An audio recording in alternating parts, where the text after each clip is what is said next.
I will talk about Golgi complex, which is also called Golgi body, Golgi apparatus, dictyosomes. Plant Golgi body is called dictyosomes. Lipochondria, which is rich in lipid, export house and traffic police of cell.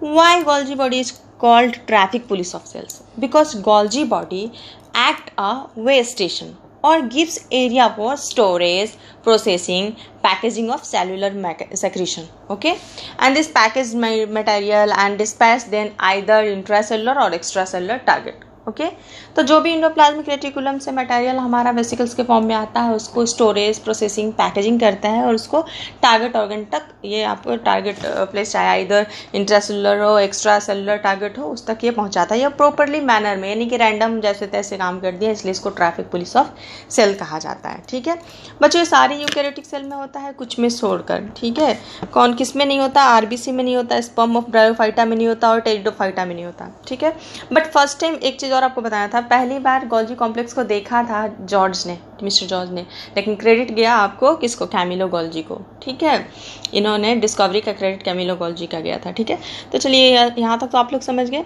उसके बाद हम next देखते हैं आपको zone of exclusions. ये क्या होता है बच्चों? होता क्या है कि हमारा जो सेल है, मान लीजिए सेल है, प्लाज्मा मेम्ब्रेन है, यहाँ पे न्यूक्लियस है, ये रहा आपको इंडोप्लाज्मिक रेटिकुलम। ठीक है, और यहाँ से कुछ वेसिकल्स हैं, यहाँ पे आपको गोल्जी कॉम्प्लेक्स है। ठीक है, और ये भी वेसिकल्स। तो जो यहाँ पर जानते हैं, ऐसे एरिया को जोन ऑफ एक्सक्लूशंस बोलते हैं जहाँ पे कोई सेल ऑर्गेनली प्रेजेंट नहीं होता है आसपास में गोल्जी बॉडी का। क्यों? क्योंकि इतना ज़्यादा यहाँ पे वेसिकल्स का फॉर्मेशन होता है और ये इसको रिसीव करता है कि कोई दूसरा ऑर्गेनली यहाँ डेवलप ही नहीं कर पाता है। ठीक है, तो इस साइट को बोल देंगे जोन ऑफ एक्सक्लूजन। ठीक है, ठीक है, और पता है आपको ये गोल्जी बॉडी यहाँ से जो वेसिकल्स को लेता है, ये अंदर में करता क्या है, ये इसको देखिए क्या करता है कि जो भी लिपिड और प्रोटीन मॉलिक्यूल्स आते हैं उसको ये अपने अंदर ला करके उसको प्रोसेसिंग करता है। उसके ऊपर आपको कार्बोहाइड्रेट लगा देगा। ठीक है, जैसे प्रोटीन के ऊपर आपको ग्लाइकोप्रोटीन बना देगा, लिपिड को ग्लाइकोलिपिड बना देगा। ठीक है, तो इसका मेन फंक्शन यही है बेटा, जो आगे आपको बताएंगे कि ये ग्लाइकोसाइडेशन और ग्लाइकोसाइलेशन का काम करता है। क्या क्या? ये इसी को बोलते हैं ग्लाइकोसिडेशन, ग्लाइकोसिडेशन और ग्लाइकोसिलेशन। क्योंकि जानते हैं बेटा, ये क्वेश्चन आपका बार बार एग्जाम्स में आ चुका है। ठीक है, क्या आ चुका है कि आपको दे देगा और पूछेगा कि आपको ग्लाइकोसिडेशन और ग्लाइकोसिलेशन ये कहाँ पर होता है। ठीक है, तो आपको बताना पड़ेगा ओके कि कहाँ पे होता है, आपको गोल्जी बॉडी में होता है। तो चलिए यहाँ तक हो गया। नेक्स्ट देखते हैं।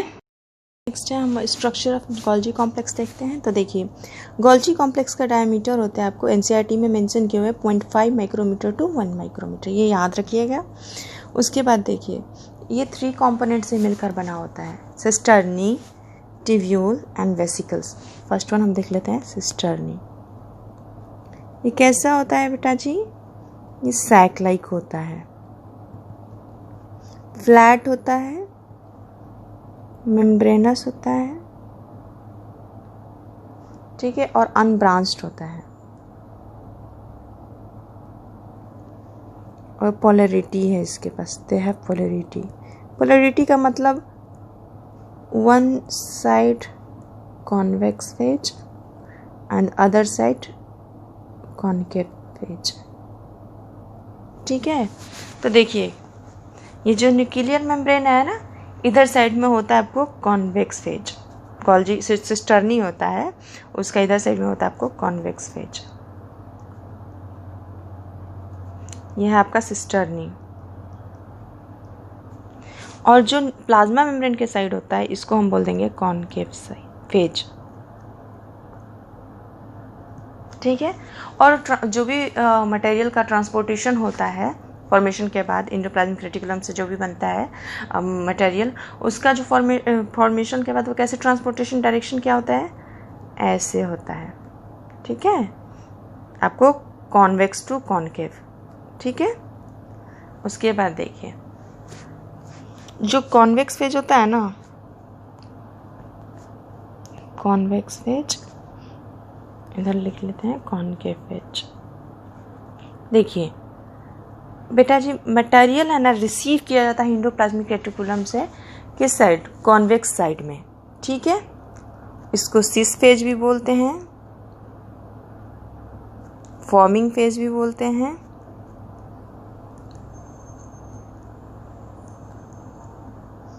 और प्रॉक्सिमल फेज भी बोलते हैं, ठीक है।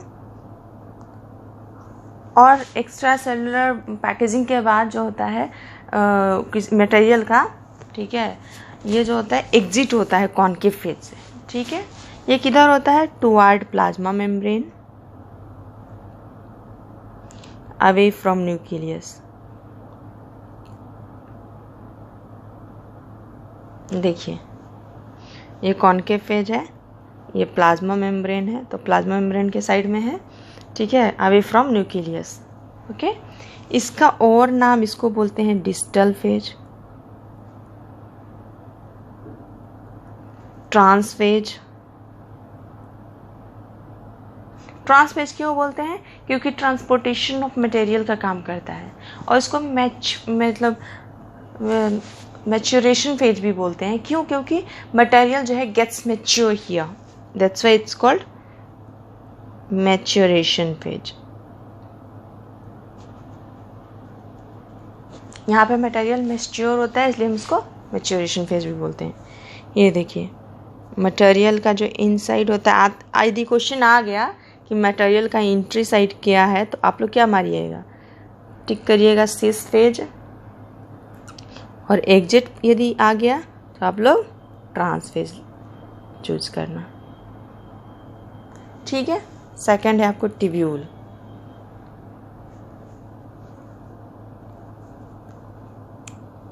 देखो बच्चों ये तो रहा आपका स्ट्रक्चर। देखिए यहाँ पे जो पेरिफेरल रीजन है ना बच्चों, ये पेरिफेरल रीजन पे ये रहा आपको ट्यूब्यूल, ठीक है।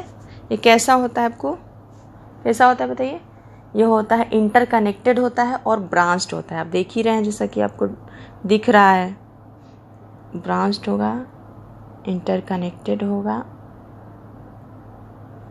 ठीक है। और क्या होगा, ये जो स्वेलिन पार्ट आपको दिख रहा है ना, इसको बोल देंगे हम गोल्जियन वैक्यूल, ठीक है बच्चों। और इसमें वेसिकल्स है, देखिए अब इस हम पढ़ते हैं वेसिकल्स के बारे में। वेसिकल्स थर्ड है, 2 टाइप्स की होती है, ठीक है। कौन कौन सा, देखिए एक वेसिकल जो एंडोप्लाज्मिक रेटिकुलम से ये निकल के ये रहा, ठीक है, गया है किधर, गोल्जी कॉम्प्लेक्स की तरफ। और सेकंड जो पैकेजिंग होके बाहर एक्स्ट्रा सेलुलर सेल से बाहर निकलती है, ठीक है। तो ये हो गया आपको ट्रांजिशन वेसिकल्स, और ये हो गया आपको मैच्योर वेसिकल्स, ठीक है। यहाँ तक आप लोगों को कोई प्रॉब्लम आई थिंक नहीं होगा। उसके बाद बेटा जी प्लाज्मा मेम्ब्रेन से जो भी इंडोसाइटोसिस और एक्सोसाइटोसिस आपको बताए थे, ठीक है, कि किसी भी वेस्ट प्रोडक्ट को निकालना है तो वो एक्सोसाइटोसिस के थ्रू निकालता है, ठीक है। और इंडोसाइटोसिस की तरह किसी भी हमारा जो सेल है मेम्ब्रेन के थ्रू किसी भी इम्पॉर्टेंट चीज़, कोई भी आपको जिस चीज़ की ज़रूरत है उसको इंटेक करता है आपको इंडोसाइटोसिस के थ्रू। तो ऐसा है कि ये जो भी हमारा डैमेज होता है सेल का इस इंडोसाइटोसिस और एक्सोसाइटोसिस में, तो उसको रिपेयर करता है गोल्जी कॉम्प्लेक्स के थ्रू, ठीक है बच्चों। और हर सेल में ना अलग अलग शेप का गोल्जी कॉम्प्लेक्स होता है। जरूरी नहीं कि मैंने जैसा ड्रॉ किया हुआ ऐसा हर सेल में होगा, नहीं, हर सेल में अलग अलग होता है, इसलिए इसको प्लियोमॉर्फिक स्ट्रक्चर बोलते हैं, जिसके पास डिफरेंट शेप हो, ठीक है। और प्लांट में जो डिक्टियोसोम होता है ना, वो आपको 10 to 20 होता है, डिक्टियोसोम 10 to 20 होता है। तो आई थिंक ये कंप्लीट हुआ आपका स्ट्रक्चर। अब आगे हम देखते हैं फंक्शन। आते हैं फंक्शन ऑफ गोल्जी कॉम्प्लेक्स। तो देखिए इसका मेजर फंक्शन जो होता है वो होता है आपको सेल सेक्रीशन, ठीक है। वो सेक्रीशन कैसे होता है, देखिए सेक्रीशन में 3 स्टेप्स इन्वॉल्व होते हैं, ठीक है। पहला, गोल्जी कॉम्प्लेक्स जो है वो रिसीव करता है मटेरियल को फ्रॉम इंडोप्लाज्मिक रेटिकुलम। देखिए ये इंडोप्लाज्मिक रेटिकुलम है, ठीक है, और ये वेसिकल से जो इंडोप्लाज्मिक रेटिकुलम से निकला है ये वाला, उसके बाद ये सिस फेज है गोल्जी कॉम्प्लेक्स का, यहाँ से रिसीव करेगा, ठीक है, इस वेसिकल्स को, जिसको कि हम क्या बोलते हैं, ट्रांसपोर्ट वेसिकल्स। इसके बाद क्या करेगा, सेकंड स्टेप क्या है कि ये जो गोल्जी कॉम्प्लेक्स है ना, इसका सिस्टम यहाँ आकर के उसका मॉडिफिकेशन होगा, केमिकली मॉडिफिकेशन होगा। क्या होगा कि आपको ग्लाइकोसिडेशन और ग्लाइकोसिलेशन होगा। इसमें क्या होता है, ग्लाइकोसिलेशन में क्या होता है कि लिपिड है, प्रोटीन है, इसके ऊपर आपको आकर के लग जाएंगे क्या, कार्बोहाइड्रेट, ठीक है। तो ये हो जाएगा आपको ग्लाइकोसिलेशन। और ग्लाइकोसिडेशन क्या होता है, ये ग्लाइकोसाइड फॉर्मेशन होता है by the using of glycosidic bond, ठीक है। तो ये आपको ग्लाइकोसिडेशन हो गया, ठीक है।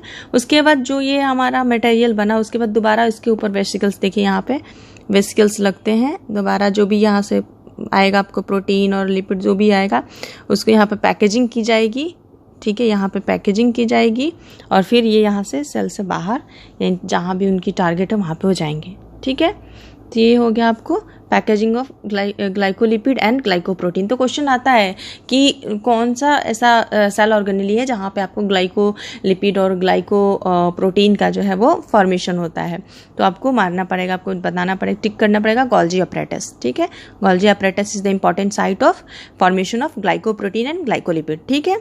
उसके बाद देखिए दूसरा फंक्शन, या लाइसोसोम्स का फॉर्मेशन। आपको बताया था कि गोल्जी कॉम्प्लेक्स जो है कुछ अपने साथ एक्स्ट्रा कुछ ऐसे ही फालतू का पॉइजनस ऐसे एक वेसिकल्स बनाता है जिसमें हाइड्रोलाइटिक एंजाइम्स होते हैं। आपको पिछले लेक्चर में मैंने बताया था सुसाइडल बैग, लाइसोसोम का फॉर्मेशन गोल्जी कॉम्प्लेक्स का वेसिकल जो सेल के अंदर ही रहता है ये वेसिकल्स, और गोल्जी कॉम्प्लेक्स से ही टूट करके बनता है, तो इसको फॉर्मेशन ऑफ लाइसोसोम बोलते हैं।